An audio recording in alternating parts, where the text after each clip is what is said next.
hellishly hot Hollywood, California. It was 105 degrees here. We're sweating our yoga balls off right now. I don't even want to go out. I don't want to leave this building afterwards. And we have it easy compared to, like, Arizona. It's been over 100 degrees in Phoenix for more than 100 days in a row. 103 days in a row. How many days over 100 before you move out of the place? I mean, how many for you, Guillermo? 3. 3 days? Yeah. Donald Trump's back in the hot seat. Although he got a break today. The judge in the Stormy Daniels case in New York, the one where he was found guilty on 34 felony counts, has decided to postpone his decision on sentencing until November 26th. The judge said it was too close to the election, and he wanted to remove, quote, any suggestion that the court will have issued any decision or imposed sentence either to give an advantage to or create a disadvantage for any political party and or any candidate for office. But wait, I thought this was all supposed to be rigged against him. What?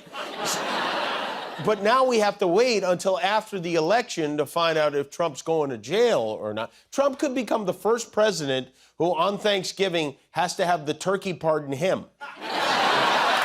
Donny Dum Dum appeared in another New York courtroom today, appealing a civil suit that found him liable for sexually abusing and defaming the writer E. Jean Carroll. He has to pay $5 million for lying about the attack the first time, another $83 million for doing it again. And outside of court today, he seemed to be gunning for lawsuit number 3. She made up a story, fabricated 100%, that I attacked her at Bergdorf Goodman. You know, it's very interesting. I don't think they were allowed to use this either. Her favorite show is Law and Order. And there's a almost exact story as her story in Law and Order about being attacked in the dressing room of a department store. I don't know if they used the name of the store, but that's her favorite show, Law and Order. She said that. Oh, my God, it was all right there on the Peacock app. Trump has a lot of trouble keeping his mouth shut when he's supposed to. He attacked not only the victim in the case, also the witnesses, one of whom said Trump assaulted her on a plane. She said, I was making out with her. So think of the impracticality of this. I'm famous. I'm in a plane. People are coming into the plane. And I'm looking at a woman, and I grab her, and I start kissing her and making out with her. What are the chances of that happening? Yeah, what are the chances of that happening? I mean, I don't know. What are the chances that you described that very scenario to Billy Bush? I gotta use some Tic Tacs just in case I start kissing her. You know, I'm automatically attracted to beautiful. I just start kissing them. It's like a magnet. Just kiss. I don't even wait. And when you're a star, they let you do it. You can do anything. Whatever you want. Grab them by the you can do anything.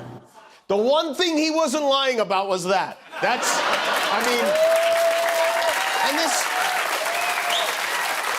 this lunatic, 34-time felon, paid out, has to pay almost $100 million for lying about a sexual assault, and he's now challenging whether or not Kamala Harris worked at McDonald's. Team Trump is demanding proof that Kamala worked at the Golden Arches in Alameda when she was a teenager. And you know what, though? If you're going to claim you worked at McDonald's, you have to answer to the Burger King, and he wants answers now. Meanwhile, we still haven't seen his tax returns from the first time he ran in 2016. Man, do those audits go slow. But and I would say there aren't too many Republicans who will dare speak out against Trump. But the list is growing. Former Vice President Dick Cheney, one of the most conservative politicians ever, is planning to vote for a Democrat, probably for the first time in his life, Kamala Harris. It's like, I mean, this is shocking. This is like when the Emperor attacked Luke Skywalker and Vader threw him down the shaft for it. Cheney said there's never been an individual who is a greater threat to our republic than Donald Trump, which is crazy because before Trump, there'd never been an individual who's as great of a threat to our republic than Dick Cheney. And while the right-wingers are eating each other right now, Kamala Harris is raising a ton of cash. The Harris Waltz campaign raised $361 million last month, which is a giant amount of money. And although I have to say, I feel bad for Joe Biden. Once he dropped out, all of a sudden, everybody seemed to find a spare $500 laying around.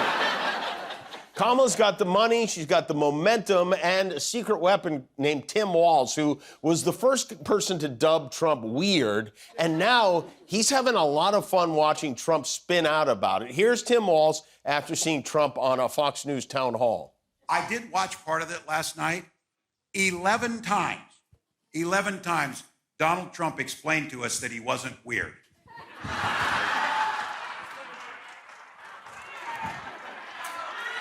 Okay. Why, that's the most keyed up Tim Walz has been since the Labor Day sale at Lowe's. It's weird to be obsessed with people's personal lives. It's weird to be obsessed with people's healthcare choices.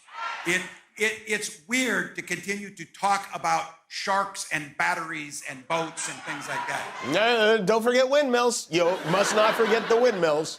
Donald Trump is so upset about being called weird, he's bringing it up even more than he brings up the late, great Hannibal Lecter. She actually called me weird. He's weird. And she called JD and I weird. He's not weird. That was the word of the day. Weird, weird, weird. They're all going, but we're not weird guys. We're very solid people. Just plain weird. You know who's plain weird? She's plain weird. She's a weird person. He's not weird and I'm not weird. I happen to be a very solid rock. We're not weird. I think we're the opposite of weird. They're weird. You know, he said that JD and I are weird. I think we're extremely normal people. Like you, exactly like. He's weird. He's just like you. He's just like the people who support him, like this MAGA fan in North Carolina who spent the morning cowering in terror beneath the shadow of a reporter dispatched for one of Fox and Friends' trademark interrupt your breakfast shows. I have had people in line in front of me at a grocery store putting stuff back, and it breaks my heart. That's not the American way. Things were different under Donald Trump. Absolutely, yes. Thank you so much, love. It's a pleasure to meet you. Yes, ma'am. He's #1 in my book. He's #1. Hopefully, I can be #2. Wonderful. Thank you. We're going to send it back to Brian, Steve, and Ainsley. Say, over to you.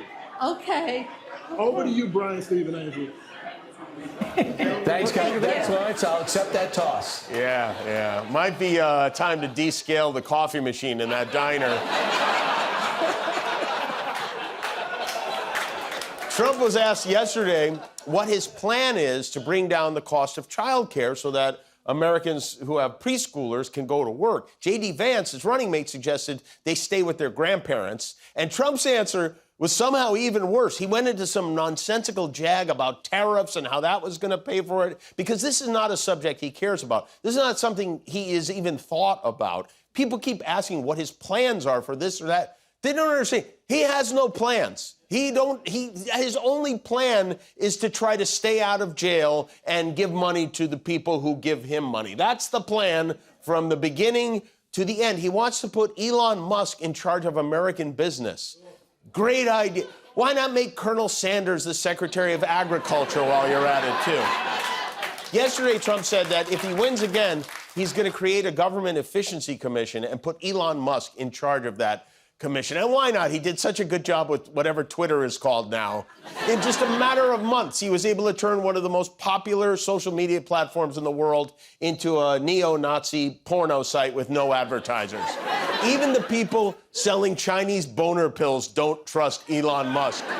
If Trump becomes president again, he'll put the guy who ruined Twitter in charge of efficiency and put the vaccine conspiracy nut in charge of health and human services. He's one manic episode away from naming Dr. Pepper our Surgeon General. The debate now is on Tuesday night. Mar-a-Lago warmed up for it with a feel-good reach around from Fox News, a town hall hosted by Sean Hannity, who briefly removed his lips from Trump's greasy posterior to ask the crowd a question.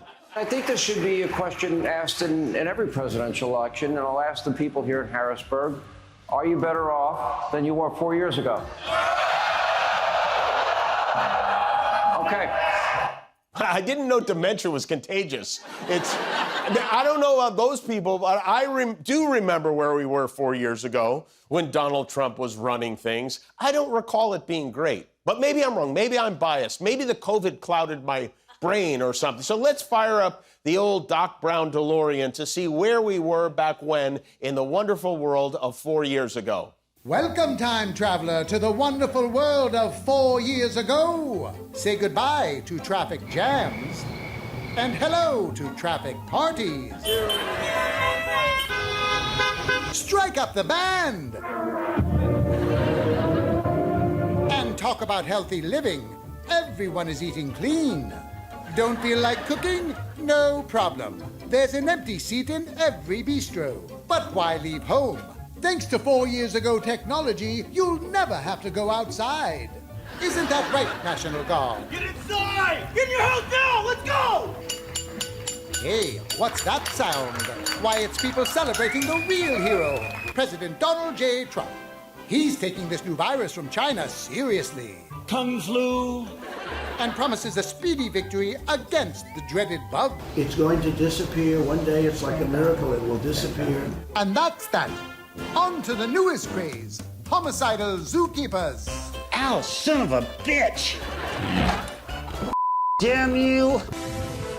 Breaking news, the U.S. again shattering records for coronavirus deaths. Ah, hooey.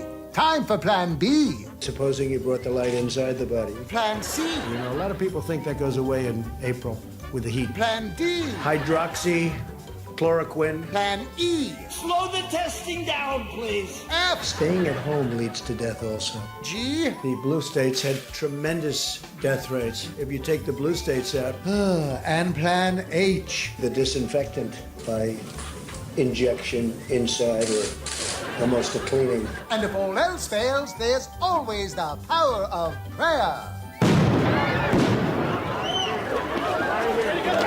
What a wondrous time to be alive. But don't fret, those glory days are just a vote away. It's your choice this November, because hindsight is 2020. Go inside now! Get in the hell! All right. Well, the time really zoomed by, didn't it?